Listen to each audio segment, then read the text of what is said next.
से दिन थिला मो पाई एक कला दिन। काहींकि मु से काम करुथिली केजाणी, काहींकि बंचिथिबा जणे मनीष को मरिया पाई छाड़ीदेली। से घटना मो जीवनर ही मोड़ बदलई देला। मो स्त्री लोकंक मृतदेह को गाधोई पाधोई अंतिम क्रिया पाई प्रस्तुत करने सहित कफन प्रस्तुत करुथिली। एमिति गोटे दिन जणे मृत सुंदरी स्त्री लोकंक शरीर को गाधोइबा पाई जाउथिली। हठात तांकर डाहाण हाथर आंगुठी टिके हलीगला। देखिकी तो मु चमकी पड़िली। तुरंत चेक करिबारु से जीवित बोली जना पड़ीगला। से बंचिथिबा कथा जेतेबेले तांको सासुंकु कहिली, से मते 50,000 टंका धरई देई चुप रहिबाकु कहिले। से जहा करिबाकु कहिले मु करिदेली। तांको आंगुठी रे थिबा 3टी सुना मुदी बाहरी न पारिबारु सेमिति कबर दियागला। आमर लोभ आसीगला। से पिंधिथिबा मुदी लोभरे आमे राति अधरे कबर खोलुथिलु। से पिंधिथिबा मुदी लोभरे आमे राति अधरे कबर खोलुथिलु। आ जेमिति कबर सील फिटेइचु से भितरे दृश्य देखि एहा एक एमिति सस्पेंस कहानी आपण सुनिले चमकी पड़िबे। कहानी शेष भाग तो आपण को भाबिबा पई बाध्य करिदेब। तेणु स्किप न करी पूरा वीडियो देखंतु। आउ एमिति घटना को नहीं निजर मतामत दियंतु। एमिति सुंदर सुंदर वीडियो देखिया पई आम चैनल को सब्सक्राइब करंतु। मु जेबे भी बापांको कबर पाखको प्रार्थना करिया पई कबरस्थान जाउथिली, गोटे अजणा कबर पाखरे जने स्त्री लोक बसिथिबार देखुथिली। आउ से सबु बेले कांदिबा सहित क्षमा मागुथिबार देखुथिली। से कांदिबाटा मते बड़ अजब लागुथिला, जेतेबेले कि से पूरा सख्त बोली लागुथिले। दिने मु आउ रही परिलिनी। तांको पचारली कि जदि आपण खराब न भाबिबे ताहले मते आपण आपणको दुख कहि परिबे। आपण सबु बेले एठारे बसी रही काहेकि कांदुचंती? कोन होईची आपणकर? एतिकी पचारिबा परे से आखि उठेई मो आडକୁ अनेइले। तांको आखिरे प्रबल दुखर चिन्ह स्पष्ट जना पडुथिला। आ कांदी कांदी तांको आखि लाल पड़ी जाइथिला। सेठु से कहिले कि तते कोन पई कहिबि झियो, मु बहुत खराब। जदि तू मो कहानी सुनिया पई चाहूछु ताले टिके समय मो पाखरे बस। मोर भी हृदय हल्का होई जिवो। किंतु मशाणी रे बसिया पई मते भलो लागु नथिला। तेणु मु तांको मो घर को डाकिली। आउ से राजी होई गले। से दुखरे म्यम्राण थिले आउ सहारा खोजुथिले। टिके समय परे से मो सहित घर को आसिले। आ तांको कहानी कहिबाकू आरंभ कले। से कहिले कि झियो, मु एक एमिति परिवार रे जन्म होइथिली जेउडी स्त्री मानकु भी टंका रोजगार पई पठेई दिया जाए। मु मृत्यु वरण करुथिबा स्त्री लोकंकु गाधोई तांको अंतिम संस्कार पई रेडी करिबा सहित कफन पिंधाबा काम करुथिली। गाँव रे तो ए काम को किए भी पसंद करू नथिले, किंतु सहर रे भल टंका रोजगार हेउथिला। काहेकि ना एठारे प्रतिदिन किए ना किए स्त्री लोकंक मृत्यु हेउछि। आ जनाशुना लोक मते सेठी को नहीं जानती। आ मो हातरे 3,000 रु 4,000 टंका गाधोइबा और कफन सामग्री धरई दियंती। आम मानकु एबे से काम रे अभ्यास होई जाइथिला। एथिपई किछि डर कि भय भी नथिला। दिने 4टा बेले मु काम सारी बसिथिबा बेले कबाड़ ठक ठक हैला। कबाड़ खोलिबारु जणे वयस्क स्त्री लोक छिड़ा होइथिले। आ कहिले कि गोटे काम अछि, जल्दी मो घर को चलो। मु टिके आश्चर्य हेली। केते तरबर कोन पई हेउचंती? आ मो पाखरे एमिति कोन काम अछि? मु तुरंत बुरखा पिंधिली आ से स्त्री लोकंक सहित बाहरी गली। से पूरा तरबरे थिबा परे लागुथिले। गोटे बड़ बंगला आगरे जाई कार लागिला। से खाली पादरे ही आसीथिले। तांको घर बाहरे 2टी गाड़ी छिड़ा होइथिला। आ घटना काहेकि मते रहस्यमय लागुथिला। घर भीतर को नेउ नेउ से महिला जनक कहिले कि आज दिन बेला मो बोहर मृत्यु होई जाइछि। मु ता बापा मां को जानिनी, कारण मो पुओ जणे अनाथ झियो को बाहा होई नेई आसीथिला। ताकू भी बहुत भल पाउथिला। किंतु कौन करिबी, से बिचारी तो पेटरे थिबा पिलार कष्ट सही पारलानी। ମରିଗଲା। ପୁଅ ବି ବିଦେଶରେ ଚାକିରି କରିଛି, ଆଉ ଆସିବା ବେଳକୁ 2 ଦିନ ଲାଗିଯିବ। ଗର୍ଭବତୀ ସ୍ତ୍ରୀକୁ ବେଶୀ ସମୟ ଘରେ ରଖିବା ଭଲ ନୁହେଁ। ତମେ ତାକୁ ଜଲ୍ଦି ଗାଧୋଇ ଦିଅ, ଆଉ ଅନ୍ତିମ ସଂସ୍କାର ବିଧି ସାରିବା ପରେ ତାକୁ ଖବର ଦେଇଦବା। ମୋତେ ତ ଡର ଲାଗୁଛି। ତମେ ଶୁଣିଥିବ, ଗର୍ଭବତୀ ସ୍ତ୍ରୀ ଯେବେ ମରେ ତାହେଲେ ସେ ଡାହାଣୀ ହୋଇଯାଏ। ସେ ସ୍ତ୍ରୀ ଲୋକଙ୍କ କଥା ଶୁଣି ମୁଁ ଟିକେ ଚକିତ ହୋଇଗଲି। ଯଦିଓ ଏମିତି କଥା ସତ ହୁଏନି, ଆଉ ସେଟା ଲୋକଙ୍କ ଦ୍ୱାରା ସୃଷ୍ଟି କଥା, ମୁଁ ଥରୁଟିଏ ସେ ସ୍ତ୍ରୀ ଲୋକର ମୁହଁକୁ ଦେଖିଲି। ତାଙ୍କ ମୁହଁରେ କିଛି ବି ଚିନ୍ତାର୍ଥ ନଥିଲା। ମୋତେ ବି ଅଡୁଆ ଲାଗୁଥିଲା କି ବୋହୂର ମୃତ୍ୟୁ ହୋଇଥିଲେ ବି କେହି କ'ଣ ଏତେ ଶାନ୍ତିରେ ରହିପାରିବ କି? ଆଉ ଖାସ୍ କରି ସେତେବେଳେ ଯେତେବେଳେ ବୋହୂର ପେଟରେ ତା ବଂଶଜ ଥିବ। ତାପରେ ମୁଁ ମୃତକକୁ ଗାଧୋଇବା ଆରମ୍ଭ କଲି। ମୋତେ ବହୁତ ଦୁଃଖ ଲାଗୁଥିଲା କି ସେ ଜଣେ କମ୍ ବୟସର ସୁନ୍ଦରୀ ସ୍ତ୍ରୀ ଥିଲେ। ଯୌବନାବସ୍ଥାରେ ମରିଯିବା ଏକ ବହୁତ ବଡ଼ ଦୁଃଖର କଥା ଥିଲା। ମୁଁ ଯେତେବେଳେ ତାଙ୍କ ହାତକୁ ଟିକେ ଛୁଇଁଲି, ମୋତେ ଏକ ଝଟକା ଲାଗିଲା, କାରଣ ହାତ ଟିକେ ଗରମ ଥିବା ବୋଲି ମୋତେ କିଛି ଅନୁଭବ ହେଲା। ସାଙ୍ଗେ ସାଙ୍ଗେ ମୁଁ ତାଙ୍କ ନାକପୁଡ଼ା ପାଖରେ ହାତ ରଖିବାରୁ ଦେଖିଲି କି ତାଙ୍କ ଶ୍ୱାସକ୍ରିୟା ଚାଲୁଥିଲା। ମୁଁ ଜାଣିଗଲି କି ସେ ଜୀବିତ ଅଛନ୍ତି ବୋଲି।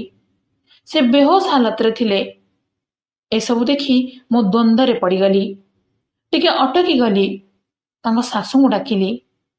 ସେ ଆସିବା ପରେ କହିଲି କି ଆପଣଙ୍କ ବୋହୂ ତ ଜୀବିତ ଅଛନ୍ତି, ଆପଣ ଜଣେ ଡାକ୍ତର ଡାକନ୍ତୁ, ତାଙ୍କର ଆହୁରି ଜୀବନ ବାକି ଅଛି। ମୋ ଠାରୁ ଏତିକି ଶୁଣି ସେ ଚୁପ୍ ହୋଇଗଲେ। କହିଲେ, ତମ ରାୟ ଦେବା କିଛି ଦରକାର ନାହିଁ, ତମକୁ ଯାହା କହିଲି ସେଇଆ କର। ତାଙ୍କ କଥା ଶୁଣି ମୁଁ ଆଶ୍ଚର୍ଯ୍ୟଚକିତ ହୋଇଗଲି। ବୁଝିଗଲି କି ଏଇଟା ତାଙ୍କର ସୁଚିନ୍ତିତ ଚାଲ, ନହେଲେ ଅଳ୍ପ ବୟସ୍କା ସ୍ତ୍ରୀ ଏମିତି କେମିତି ମରିଯାଆନ୍ତା। ମୁଁ ତାଙ୍କୁ ଗାଧୋଇବା ଆଉ କଫନ ପିନ୍ଧାଇବା ପାଇଁ ମନା କରିଦେଲି। ସେତେବେଳେ ତାଙ୍କ ଶାଶୁ ତରବର ହୋଇ ଏକ ରୁମ୍ ଭିତରକୁ ପଶିଗଲେ, ଆଉ ଗୋଟିଏ ବ୍ୟାଗରେ କିଛି ଟଙ୍କା ବିଡ଼ା ଆଣି ମୋତେ ଧରେଇଦେଲେ। କହିଲେ, ଏଥିରେ 50,000 ଟଙ୍କା ଅଛି, ଯାହା କହୁଛି ସେଇଆ କରିଦିଅ। 50,000 ଟଙ୍କା ଦେଖି ମୋର ଲୋଭ ହୋଇଗଲା, କାରଣ ସେତେବେଳେ ବି ମୋର ଟଙ୍କାର ବହୁତ ଆବଶ୍ୟକତା ଥିଲା। ଆଉ ଟଙ୍କା ପାଇଁ କିଏ ବି ତାର ସଚ୍ଚୋଟତାକୁ ଭୁଲି ଯାଇପାରେ। ତେଣୁ ମୁଁ ବି ସବୁ ବୁଝିଗଲି। ତେଣୁ ସେ ଟଙ୍କାକୁ ରଖିଦେଲି। ସେ ଟଙ୍କାକୁ ମୁଁ ମୋର ଜ୍ୱାଇଁଙ୍କୁ ଦେବା ପାଇଁ ଚାହୁଁଥିଲି। କେବେଠୁ ସେ ଏକ ମୋଟର ସାଇକେଲ ପାଇଁ ଝିଅକୁ ବାଧ୍ୟ କରୁଥିଲେ। ଏଥିପାଇଁ ତାଙ୍କ ଘରେ ବି ଶାନ୍ତି ନଥିଲା। ତେଣୁ ସେ ଟଙ୍କା ତାଙ୍କୁ ଦେଇଦେଲେ ସବୁ କିଛି ସମାଧାନ ହୋଇଯିବ। ଏସବୁ ଭାବି ପୁଣି ମୁଁ ମୋ କାମ ଆରମ୍ଭ କରିଦେଲି। କିନ୍ତୁ ମୋ ହୃଦୟ ଭାରି ହୋଇଯାଇଥିଲା। ତାଙ୍କୁ ଗାଧୋଇବା ପାଧୋଇବା ପରେ ସବୁ କ୍ରିୟା ସାରି କଫନ ପିନ୍ଧେଇ ଦେଲି। କିନ୍ତୁ ମୋ ଛାତି ଖୁବ୍ ଧଡ଼ପଡ଼ ହେଉଥିଲା। ତେଣୁ ଆଉ ବେଶୀ ସମୟ ସେଠାରେ ନ ରହି ଘରକୁ ପଳେଇ ଆସିଲି। ତାଙ୍କ ଘର ପାଖରେ ଗୋଟିଏ ମଶାଣି ଥିଲା, ଆଉ ସେଇଟା ତାଙ୍କର ଖାନଦାନୀ ପରି ଲାଗୁଥିଲା। ଘରେ ମୋତେ ଖଟ ଉପରେ ନିଦ ଲାଗୁନଥିଲା। କିଛି ସମୟ ପରେ ମୋ ଝିଅ ଆସିଲା, ଆଉ ମୁଁ ତାକୁ ବିଚଳିତ ମନରେ ଖୁସି ଖବର ଦେଲି କି ତୋ 50,000 ଟଙ୍କା ଯୋଗାଡ଼ ହୋଇଯାଇଛି ବୋଲି, ତୁ ଜ୍ୱାଇଁକି ଦେଇଦେବୁ। ସେଠୁ ଟଙ୍କା ଯୋଗାଡ଼ କଥା ଶୁଣି ସେ କହିଲା କି, ଅମ୍ମା, ତମେ ଏତେ ଟଙ୍କା କୁଆଡ଼ୁ ଆଣିଲ? କିନ୍ତୁ ମୁଁ ତାଙ୍କୁ ସେ ସତ କଥା କହିଲିନି। ଏହାପରେ ସେ ଖୁସିରେ ଟଙ୍କା ନେଇ ଚାଲିଗଲା। ସନ୍ଧ୍ୟାରେ ଯେତେବେଳେ ମୋ ସ୍ୱାମୀ ଆସିଲେ, ତାଙ୍କୁ ମୁଁ ସେସବୁ କଥା ଲୁଚେଇ ପାରିଲିନି। ଏମିତିରେ ସେ ବି ଟିକେ ଲୋଭିଥିଲେ, ଆଉ ତାଙ୍କୁ ଏମିତି କଥାରେ ଫରକ ପଡ଼ୁନଥିଲା। ମୁଁ ତାଙ୍କୁ ଯେତେବେଳେ ଏକଥା କହିଲି, କଥା କଥାରେ ସେ ସ୍ତ୍ରୀ ଲୋକଙ୍କର ଅଳଙ୍କାର କଥା ବି କହିଦେଇଥିଲି। ତାଙ୍କ ଆଙ୍ଗୁଠିରେ ଥିବା 3ଟି ଓଜନିଆ ସୁନାମୁଦିକୁ ତାଙ୍କ ଶାଶୁ କାଢ଼ି ପାରିନଥିଲେ, ଆଉ ତା ସହିତ ତାକୁ କଫନ ପିନ୍ଧେଇ ଦେଇଥିଲି। ତାଙ୍କ ଶାଶୁ କହୁଥିଲେ କି ମୁଁ ମୋ ପୁଅକୁ ଅଧିକ ଦୁଃଖ ଦେବା ପାଇଁ ଚାହୁଁନି। ଏଥିପାଇଁ ତାକୁ କହିଦେବି କି ତୋ ସ୍ତ୍ରୀ କୁଆଡ଼େ ପଳେଇଛି, ତାକୁ ତମେ କବର ଦେଇଦିଅ। ଆଉ ସେ ପଳେଇବା ଶୁଣି ମୋ ପୁଅ ମନରେ ରାଗ ଆସିଯିବ, ଆଉ ସେ ଦ୍ୱିତୀୟ ବିବାହ ପାଇଁ ରାଜି ହୋଇଯିବ। ଦୁନିଆର କେଉଁ ମା ଚାହିଁବ କି ପୁଅ ତାର ଦୁଃଖରେ ବୁଡ଼ି ରହୁ, ଆଉ ସାରା ଜୀବନ ଜଣେ ସ୍ତ୍ରୀ ଚାଲିଯିବା ଦୁଃଖରେ କଟେଇ ଦେଉ। ଏସବୁ କହୁ କହୁ ମୋ ସ୍ୱାମୀ ଆଉ ଏକ କଥାରେ ଅଟକି ଗଲେ। କହିଲେ କି ତାଙ୍କ ଆଙ୍ଗୁଠିରେ ସେ 3ଟି ମୁଦିକୁ ଆମେ ଯେମିତି ହେଲେ କାଢ଼ିବାକୁ ପଡ଼ିବ। ଏମିତିରେ ତ ସେ ଘଟଣାରେ ଆମର କିଛି ଭୁଲ ନାହିଁ। ଆଉ ସେ କବର ଭିତରେ ରହି କାହିଁକି ନଷ୍ଟ ହେବ? ଆମେ ତାକୁ ନେଇ ଆସି ବ୍ୟବହାର କରିବା। ଆମେ ସେଥିରେ ଆମ ସାନ ଝିଅର ବିବାହ କରିବା। ମୋ ସ୍ୱାମୀଙ୍କ କଥା ଶୁଣି ମୋତେ ତ ବଡ଼ ଅଜବ ଲାଗିଲା। ମୁଁ କିନ୍ତୁ ସେମିତି କିଛି କରିବାକୁ ଚାହୁଁନଥିଲି। ହେଲେ ସେ ନଛଡ଼ା ବନ୍ଧା ଥିଲେ, ଆଉ ବାଧ୍ୟ ହୋଇ ମୁଁ ରାଜି ହୋଇଗଲି। ଭାବିଲି କିଛି ସମୟର ତ କଥା। ସେ କହିଲେ କି ଚାଲ ଆମେ ସେ ମଶାଣିକୁ ଯିବା, ସେ ସ୍ତ୍ରୀ ଲୋକର କବର ଖୋଳିବା, ଆଉ ସେଠାରୁ ଯାହା ମିଳିବ ସେଥିରେ କିଛି କାମ କି କାରବାର କରିବା। ପୁଣି ଏକଥାକୁ ଜମା ବି ଆଉ ଭାବିବାନି। ମୁଁ ତାଙ୍କ କଥାକୁ ମାନି ନେଲି। ରାତି 2ଟାରେ ଆମେ ଘରୁ ବାହାରି ସେ ମଶାଣି ଆଡ଼କୁ ବାହାରି ଗଲୁ। ଆଜି ହିଁ ସେ କବର ଦିଆଯାଇଥିବାରୁ ମାଟି ବି ଟାଣି ନଥିଲା। ଆମେ ସେଠାରେ ପହଞ୍ଚିବା ବେଳକୁ ସେଠାରେ ଜଣେ ଜଗୁଆଳି ଶୋଇଥିଲେ। ବୋଧେ ମଦ ପିଇ ସେ ଶୋଇଯାଇଥିଲେ। ତେଣୁ ଆମକୁ ଆହୁରି ସୁବିଧା ହୋଇଗଲା। ଆମେ ମାଟି କାଢ଼ିବା ଆରମ୍ଭ କଲୁ, ଆଉ ଖୁବ୍ କମ୍ ସମୟରେ ମାଟି ବି କଢ଼ା ହୋଇଗଲା। କିନ୍ତୁ ଯେତେବେଳେ ସେ କବରର ସିଲ୍ ଖୋଲିଲୁ, ତା ଭିତରର ଦୃଶ୍ୟ ଦେଖି ତ ମୋ ଛାତି ଯେମିତି ଥରି ଉଠିଲା। ମୋ ଆଖି ବଡ଼ ବଡ଼ ହୋଇଗଲା। ଭୟରେ ମୁଁ ତେବେ କ'ଣ ଥିଲା ସେ କବର ଭିତରେ ଯାହାକି ମୋ ଛାତି ଥରେଇ ଦେଲା? ଜାଣିବା ପାଇଁ ପୁରା ଭିଡ଼ିଓ ଦେଖନ୍ତୁ। ଏହାଠୁ ତ ଅସଲ କାହାଣୀ ଆରମ୍ଭ ହେଲା। ଶେଷ ଅଂଶରେ ଏମିତି କିଛି ଘଟଣା ରହିଛି ଯାହାକୁ ଶୁଣିଲେ ଆପଣ ବି। କବରର ସିଲ୍ ଖୋଲିବା ବେଳକୁ ସେ ସ୍ତ୍ରୀ ଲୋକଙ୍କର ହାଲକା ହାଲକା ସ୍ୱର ଶୁଭୁଥିଲା। ଦେଖିକି ପୁରା ଆଶ୍ଚର୍ଯ୍ୟ ହୋଇଗଲୁ। କାରଣ ଏତେ ସମୟ ଧରି ମାଟି ଭିତରେ କେହି କେମିତି ବଞ୍ଚିପାରିବ? ହେଲେ ଭଗବାନଙ୍କ ଇଚ୍ଛା ବୋଧେ ସେଇଆ ଥିଲା। କୁହାଯାଏ କି ରଖେ ହରି ତ ମାରେ କିଏ। ମୋ ସ୍ୱାମୀଙ୍କୁ ବି ମୁଁ ଆଗରୁ ମନା କରିଥିଲି। କହୁଥିଲି କି ଏ ମାମଲା ଅନ୍ୟ କିଛି ପରି ଲାଗୁଛି, ଆମେ ଏତିକିରେ ହିଁ ରହିଯିବା। କିନ୍ତୁ ସେ ମାନିଲେନି। ପୁରା ସିଲ୍ ହଟେଇ ଦେବା ପରେ ସେ ସ୍ତ୍ରୀ ଲୋକ ଜଣକ ଚିଲେଇବାରେ ଲାଗିଲେ। ସେସବୁ ଦେଖିକି ଆମେ ଥରିବାକୁ ଲାଗିଲୁ। ସେ କଷ୍ଟରେ ଚିଲଉଥିଲେ। ଆମେ ପୁରା ସ୍ତବ୍ଧ ହୋଇଯାଇଥିଲୁ। ମୁଁ ମୋ ସ୍ୱାମୀଙ୍କୁ ପଛକୁ ହଟିବା ପାଇଁ କହିଲି, ଆଉ ତାଙ୍କୁ ସବୁ ସତ କହିଦେଲି। କେମିତି ତାଙ୍କ ଶାଶୁ ଏସବୁ କରିଥିଲେ, ଆଉ ମିଛରେ ମିଛରେ କହିଲି କି ମୁଁ ତମକୁ ବଞ୍ଚେଇବାକୁ ଆସିଛି। ସେ ଜୋର ଜୋର କାନ୍ଦିବାରେ ଲାଗିଲେ। କହିଲେ ଭଗବାନଙ୍କ ପାଇଁ ମୋତେ ଘରକୁ ନେଇ ଚାଲ। ମୋ ଶାଶୁ ମିଛ କହିଥିଲେ, ମୁଁ ମରିନି। ସେ ମୋତେ କିଛି ବଟିକା ଦେଇ କହିଥିଲେ କି ତତେ ଏସବୁରେ ଆରାମ ଲାଗିବ, ତୋ ଦେହ ଠିକ୍ ହୋଇଯିବ। ମୁଁ ଜାଣିନଥିଲି ଯେ ସେ ଏହା ପଛରେ କିଛି ଷଡ଼ଯନ୍ତ୍ର କରୁଥିଲେ ବୋଲି। ତାଙ୍କର ଦୁଃଖ ଭରା କଥା ଶୁଣି ମୋ ଭିତରେ ଶୋଇଯାଇଥିବା ମଣିଷ ପଣିଆ ଜାଗି ଉଠିଲା। ଆମେ ତାଙ୍କୁ ଘରକୁ ନେଇ ଆସିଲୁ। ମୋ ମନ ତ ସଫା ଥିଲା, କିନ୍ତୁ ଘରେ ପହଞ୍ଚିବା ପରେ ମୋ ସ୍ୱାମୀ ମୋତେ ଏକୁଟିଆ ଡାକି ନେଇ କହିଲେ କି ସାରା ଖେଳ ଓଲଟିଗଲା। ଆମେ ତାର ସୁନାମୁଦି ଆଣିବା ପାଇଁ ଯାଇଥିଲେ, କିନ୍ତୁ ସେ ତ ଆମ ବେକରେ ପଡ଼ିଗଲା। ସେଠୁ ମୁଁ କହିଲି କି ହଁ, କ'ଣ ହେଲା ଆମର ବି ତ ମଣିଷ ପଣିଆ ଅଛି କି ନା? ଏହା କହି ମୁଁ ତାଙ୍କୁ ଗାଳି ଦେଲି। ଯଦି ତମେ କରିପାରିବନି ତାହେଲେ ମୁଁ ତାଙ୍କର ଯତ୍ନ ନେବି। ମୋ କଥା ଶୁଣି ସେ ରାଗିକି ଘରୁ ପଳେଇଲେ। ମୁଁ ସେ ସ୍ତ୍ରୀ ଲୋକ ପାଖକୁ ଗଲି, ତାଙ୍କୁ ଖାଇବାକୁ ଦେଲି, ଆଉ ସବୁ କଥା ପଚାରିଲି କି ଏମିତି କ'ଣ ହେଲା ଯେ ଶାଶୁ ତାଙ୍କୁ ମାରିବାକୁ ଏତେ ବଡ଼ ପ୍ଲାନ୍ କରିଥିଲେ। ସେଠୁ ସେ ଯାହା କହିଲେ ଶୁଣିକି ତ ମୋର ହୋସ୍ ଉଡ଼ିଗଲା। ସେ କହିଲେ କି ମୋ ନାଁ ଆଲିଆ। ମୁଁ ଜଣେ ଧନୀ ଘରର ଝିଅ ଥିଲି। ମୋ ବାପା ମା ପିଲାଦିନରୁ ମରିଯାଇଥିଲେ। ମୁଁ ମୋ ଚାଚାଙ୍କ ପାଖରେ ରହୁଥିଲି। ବଡ଼ ହେବା ପରେ ମୋର ବିବାହ କରିବା ପାଇଁ ଚାଚା ପ୍ରସ୍ତାବ ଖୋଜିଲେ। ଆଉ ମୋର ଦୁର୍ଭାଗ୍ୟ ଯେ ମୋ ବିବାହ ଏ ଲୋକଙ୍କ ଘରେ ହୋଇଗଲା, ଯିଏ ମୋତେ ମାରିବା ପାଇଁ ଏତେ ପ୍ଲାନ୍ କଲେ। ତାଙ୍କ ନାଁ ହେଉଛି ଶବନମ। ତାଙ୍କ ପୁଅକୁ ମୁଁ ବାହା ହୋଇଥିଲି। ପ୍ରଥମ ଦିନରୁ ମୋ ଶାଶୁ କେବଳ ପୁଅ ଚାହୁଁଥିଲେ। ମୁଁ ବି ଭାବି ପାରୁନଥିଲି କି ସେ ପୁଅ ପାଇଁ ଏତେ ବ୍ୟାକୁଳ କାହିଁକି। ପ୍ରଥମେ ଯେବେ ତାଙ୍କର ଝିଅ ହେଲା, ଶାଶୁ ତ ବରଦାସ୍ତ କରିନେଲେ, କିନ୍ତୁ ଦ୍ୱିତୀୟ ଥର ଯେତେବେଳେ ଗର୍ଭବତୀ ହେଲେ, ସେ ପ୍ରଥମ ଦିନରୁ ଗଣିବା ଆରମ୍ଭ କରିଦେଲେ। ଚତୁର୍ଥ ମାସରେ ଅଲ୍ଟ୍ରାସାଉଣ୍ଡ କଲେ, ଆଉ ଡାକ୍ତରଙ୍କୁ ପଚାରିଲେ। ହେଲେ ଯେତେବେଳେ ଡାକ୍ତର ପୁଅ କି ଝିଅ କ'ଣ ହେବ କହିବାକୁ ମନା କରିଦେଲେ, ସେତେବେଳେ ଶାଶୁ ଡାକ୍ତରଙ୍କ ହାତରେ ସିଧାସଳଖ 5,000 ଟଙ୍କା ଗୁଞ୍ଜିଦେଲେ। ଡାକ୍ତର ଯେତେବେଳେ କହିଲେ କି ଝିଅ ହେବ ବୋଲି, ସେତେବେଳେ ଶାଶୁ ସେ ପିଲାକୁ ନଷ୍ଟ କରିବା ପାଇଁ ବାରମ୍ବାର କହିଲେ, ଆଉ ବହୁବାର ଚେଷ୍ଟା ବି କଲେ। କିନ୍ତୁ ଯେତେବେଳେ ସେମିତି କିଛି ହେଲାନି, ସେ ତାଙ୍କର ଶେଷ ଚାଲ ଚଲେଇଲେ। ସେ ଏତେ ମାତ୍ରାରେ ନିଦ ବଟିକା ପାଣିରେ ମିଶେଇ ମୋତେ ଦେଇଦେଲେ ଯେ ମୁଁ ଆଉ ଏ ଦୁନିଆରେ ନଥିବି। କିନ୍ତୁ ମୋ ଭାଗ୍ୟ ଭଲ ଥିଲା ଯେ ମୁଁ ସେ ପୁରା ଗ୍ଲାସ ପାଣି ନ ପିଇ ଅଧା ଗ୍ଲାସ ପାଣି ପିଇ ରଖିଦେଇଥିଲି। ନହେଲେ ସତରେ ମୁଁ ଆଜି ମରିଯାଇଥାନ୍ତି। ଆଲିଆଙ୍କ କଥା ସତ ହେଲା, କାରଣ ଶାଶୁଙ୍କ ହାବଭାବ ବି ସେମିତି ଥିଲା। ଯଦି ପୁଅ ଥାନ୍ତେ ତାହେଲେ ଏମିତି କରିପାରିନଥାନ୍ତେ। ଆଉ ପୁଅ ବି ବୋହୂକୁ ଏତେ ଭଲ ପାଉଥିଲା ଯେ ତାକୁ ଛାଡ଼ପତ୍ର ଦେବାର ପ୍ରଶ୍ନ ହିଁ ନଥିଲା। ତେଣୁ ଶାଶୁ ଏମିତି ଷଡ଼ଯନ୍ତ୍ର କରିଥିଲେ। ବୋହୂ ସହିତ ଏତେ ବଡ଼ ଜୁଲୁମ କରିଦେଲେ ଯେ, ଏତିକି କହି ଆଲିଆ କାନ୍ଦୁଥିଲେ। ମୁଁ କହିଲି କି କାନ୍ଦନି, ଯଦି ତମେ ଘରକୁ ଯିବା ପାଇଁ ଚାହୁଁଛ ତାହେଲେ ମୁଁ ନେଇ ଛାଡ଼ିଦେବି। ତମେ ତମ ସ୍ୱାମୀଙ୍କ ସହିତ ଅଲଗା ଭାବରେ ନିଜ ଜୀବନ କାଟିପାରିବ। କିନ୍ତୁ ସେ କହିଲେ କି ମୁଁ ସେଠାକୁ ଯିବିନି, କାରଣ ସେଠାକୁ ଗଲେ ମୋ ଜୀବନ ପ୍ରତି ବିପଦ ରହିଛି।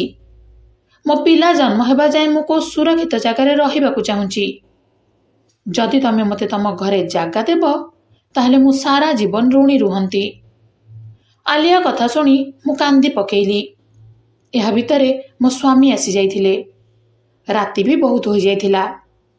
ଆଲିଆଙ୍କୁ ନିଜ ଯତ୍ନ ନେବାକୁ କହି ଆମ ରୁମକୁ ପଳେଇ ଆସିଲି। ମୋ ସ୍ୱାମୀ ଏବେ ବି ନାରାଜ ଥିଲେ। ମୁଁ ଯାହା କଲି ତାଙ୍କର ପସନ୍ଦ ନଥିଲା। ସେ ମୋତେ ଡରେଇବାକୁ ଆରମ୍ଭ କରିଦେଇଥିଲେ। କହିଲେ କି ଆଲିଆ ପାଇଁ ଆମେ ଫସିଯିବା। ତମେ ବି ତାଙ୍କ ଶାଶୁଙ୍କ ଠାରୁ 50,000 ଟଙ୍କା ଆଣିଛ। ଆଲିଆ ଯଦି ତାଙ୍କ ଶାଶୁଙ୍କ ବିରୁଦ୍ଧରେ ଥାନାରେ ଅଭିଯୋଗ କରନ୍ତି ତାହେଲେ ଶାଶୁ ବି ସେ କଥା କହିଦେବେ। ତେଣୁ ଭଲ ହେବ ଯେ ସେ ଝିଅ ଯେଉଁଠୁ ଆସିଥିଲା ସେଠିକି ପଳଉ। ଏମିତିରେ ଲୋକ ବି ଜାଣି ଯାଇଥିବେ ଯେ ଆଲିଆ ଘରୁ କୁଆଡ଼େ ପଳେଇଛନ୍ତି ବୋଲି, ନହେଲେ ସେ ମରିଯାଇଛନ୍ତି। ପୁଣି କ'ଣ ଦରକାର ଆମେ ଏତେ ସବୁ କଥାରେ ପଡ଼ିବା? ଭଲ ହେବ ଯେ ସେ ଚାଲିଯାଉ। ମୁଁ ସେ କଥା ଶୁଣି ଟିକେ ରାଗିଗଲି। ଆଉ ଭାବିଲି କି ମୋ ସ୍ୱାମୀ ଏମିତି କ'ଣ କହୁଛନ୍ତି। ତାଙ୍କୁ ବୁଝିବା ପାଇଁ ଚେଷ୍ଟା କଲି। ତମେ ଯାହା ଭାବୁଛ ଜଣେ ମଣିଷ ହିସାବରେ କେତେ ଠିକ୍। ଜଣେ ମଣିଷ ସହିତ ଏତେ ଅନ୍ୟାୟ ହେବା ପରେ ଆମେ ତାକୁ କେମିତି ଏକୁଟିଆ ସେ ରାସ୍ତାରେ ଛାଡ଼ି ଦେଇପାରିବା? ଏମିତି ଝଗଡ଼ା କରି କରି ଆମେ ଦୁହେଁ ଶୋଇପଡ଼ିଲୁ। କିନ୍ତୁ ସକାଳୁ ଯେତେବେଳେ ଉଠିଲୁ ତ ଘରର ହାଲତ କିଛି ଏପଟ ସେପଟ ଲାଗୁଥିଲା। ଘରେ ନା ଆଲିଆ ଥିଲେ ନା ମୋ ସ୍ୱାମୀ। ମୋ ମୁଣ୍ଡ ଆଉ କାମ କଲାନି। ଆଶଙ୍କାରେ ଭାବୁଥିଲି ଭଗବାନ ଜାଣନ୍ତି ସେ କେଉଁଠି। କାହିଁକି ମୁଁ ଉଠିପାରିଲିନି? ମୋ ମନକୁ ଆସିଲା ଯେ ଆଲିଆ ଆମ କଥା ଆଉ ଶୁଣିଦେଇ ନଥିଲେ ତ। ମୁଁ ଉଠିପଡ଼ି ଘରେ ଖୋଜାଖୋଜି ଆରମ୍ଭ କରିଦେଲି। ଦେଖିଲି କି ପୁରା ଘର ଉଥଲ ପୁଥଲ ହୋଇଯାଇଛି। ମୁଁ ତୁରନ୍ତ ସେ ଜାଗାକୁ ପହଞ୍ଚିଲି ଯେଉଁଠି ସେ କବର ଥିଲା। ଦେଖିଲି ଯେ କବର ତ ସେମିତି ହିଁ ଥିଲା। ମୋ ସ୍ୱାମୀଙ୍କ ପତା ମିଳୁନଥିଲା। ସନ୍ଧ୍ୟା ହେବାରୁ ସେ ନିଜେ ଘରକୁ ଆସିଲେ। ମୁଁ ତାଙ୍କୁ ଚିଲେଇଲି, ତମେ କ'ଣ କଲ? ଆଲିଆ କୁଆଡ଼େ ଗଲେ? ତମେ ତାଙ୍କୁ କେଉଁଠି ରଖିଛ? ମାରିଦେଇନ ତ? ସେଠୁ ସେ କହିଲେ କି ମୁଁ କାହିଁ ତାକୁ ମାରିବି? ମୁଁ ସକାଳୁ ଉଠିଲି ତ ଦେଖିଲି କି ତାଙ୍କ ଦେହ ଥଣ୍ଡା ପଡ଼ିଯାଇଥିଲା ଆଉ ସେ ମରିଯାଇଥିଲେ। ତେଣୁ ମୁଁ ନେଇ ତାଙ୍କୁ ପୋତି ଦେଇ ଆସିଲି। ତମେ ମୋ କଥା ବୁଝିପାରୁନ କାହିଁକି? ତାଙ୍କ ମୃତଦେହକୁ ଘରେ ରଖିଥିଲେ ଅସୁବିଧା ହୋଇଥାନ୍ତା। ମୋ ସ୍ୱାମୀଙ୍କ କଥା ଶୁଣି ତ ମୁଣ୍ଡ ଘୂରିଗଲା। ଭଗବାନ ଜାଣିଥିବେ ସେ ଆଲିଆକୁ ନେଇ କେଉଁଠି ପୋତିଥିଲେ। ମୁଁ ବାରମ୍ବାର ପଚାରିଲେ ବି ସେ କିଛି କହିଲେନି। ମୁଁ ହତାଶ ହୋଇ ବସି ପଡ଼ିଲି। ଭଗବାନଙ୍କୁ ବାରମ୍ବାର କ୍ଷମା ମାଗୁଥିଲି କି ମୋ ହାତରେ ଏତେ ବଡ଼ ଭୁଲ ହୋଇଗଲା। ଏବେ ମୁଁ ଭାବୁଥିଲି କି ସେ ଭୁଲର କେମିତି ପ୍ରାୟଶ୍ଚିତ କରିବି, କିନ୍ତୁ ତାର ଦରକାର ଆଉ ରହିଲାନି। ଭଗବାନ ସେସବୁର ଦଣ୍ଡ ଦେଇଦେଲେ। ସନ୍ଧ୍ୟାବେଳେ ମୋ ଝିଅ ଘରୁ ଖବର ଆସିଲା ଯେ କାର ଦୁର୍ଘଟଣାରେ ଜ୍ୱାଇଁଙ୍କର ମୃତ୍ୟୁ ହୋଇଯାଇଛି ବୋଲି। ମୋ ଜ୍ୱାଇଁ ଗାଡ଼ି ଚଲାଉଥିଲେ ଆଉ ଅସାବଧାନତା ବଶତଃ ଦୁର୍ଘଟଣା ଘଟିଗଲା। ଝିଅକୁ ବିଧବା ଦେଖି ମୋ ଛାତି ଫାଟିଗଲା। ମୋ ସ୍ୱାମୀ ଏତେ ସବୁ ପରେ ବି ବଦଳିଲେ ନାହିଁ। ତାଙ୍କୁ ତ ଆଉ ଗୋଟିଏ କାମ ମିଳିଯାଇଥିଲା। ଲୋକଙ୍କ ଧନ ଲୁଟିବା କାରଣରୁ ମୁଁ ମୋ ସ୍ୱାମୀଙ୍କୁ ଛାଡ଼ିଦେଲି। ଏବେ ମୁଁ ଭଗବାନଙ୍କ ରାସ୍ତାରେ ଆଗଉଛି। ବାରମ୍ବାର ମୋ ଭଗବାନଙ୍କୁ କ୍ଷମା ମାଗୁଛି। ମୁଁ ବହୁ ମୃତ ମହିଳାଙ୍କୁ ଗାଧୋଉଛି। କେତେ ସ୍ତ୍ରୀ ଲୋକଙ୍କ କଫନ ପ୍ରସ୍ତୁତ କରିଛି। ତେଣୁ ସେ ଦୃଷ୍ଟିରୁ ପ୍ରଭୁ ମୋତେ କ୍ଷମା କରିଦିଅ। ଆଲିଆଙ୍କ କବର ପାଖରେ ବସି ପ୍ରତିଦିନ କ୍ଷମା ମାଗୁଛି। ମୁଁ ଜାଣିନି ମୋ ଭଗବାନ ମୋତେ କ୍ଷମା କରିବେ କି ନା। ଏତିକି କହି ସ୍ତ୍ରୀ ଲୋକ ଜଣକ ଚୁପ୍ ହୋଇଗଲେ। ମୁଁ ଜାଣିପାରୁଥିଲି କି ତାଙ୍କ ବିବେକର ଏହି ବୋଝ କେବେ ବି ହାଲକା ହେବନି। କାହିଁକି ନା ଯେଉଁ ଜୁଲୁମ ସେ କରିଥିଲେ ତାହା କ୍ଷମାର ଯୋଗ୍ୟ ନୁହେଁ। ତାଙ୍କ ହୃଦୟକୁ ଟିକେ ଶାନ୍ତ କରିବା ପାଇଁ କିଛି ଉପାୟ ଦେଲି, ଆଉ କିଛି ପୁଣ୍ୟ କରିବା ପାଇଁ କହିଲି। ପୁଣି ତାଙ୍କୁ ତାଙ୍କ ଘରକୁ ପଠେଇଦେଲି। ସେ ଯିବାର ବହୁ ସମୟ ଯାଏଁ ମୁଁ ତାଙ୍କ ବିଷୟରେ ଭାବୁଥିଲି। ତ କାହାଣୀଟି ଏତିକି ଥିଲା। ଆଲିଆ ସହିତ ତାଙ୍କ ଶାଶୁ ଯାହା କଲେ ଠିକ୍ କଲେ କି? କମେଣ୍ଟ ବକ୍ସରେ ନିଶ୍ଚୟ ଜଣାଇବେ। ଭିଡ଼ିଓ ଭଲ ଲାଗିଥିଲେ ଲାଇକ୍ ସେୟାର କରିବା ସହିତ ଚ୍ୟାନେଲକୁ ସବସ୍କ୍ରାଇବ୍ କରିଦେବେ। ଆଉ ହଁ, ବେଲ୍ ଆଇକନକୁ ଅନ୍ କରିବାକୁ ଜମା ବି ଭୁଲିବେନି। ଧନ୍ୟବାଦ।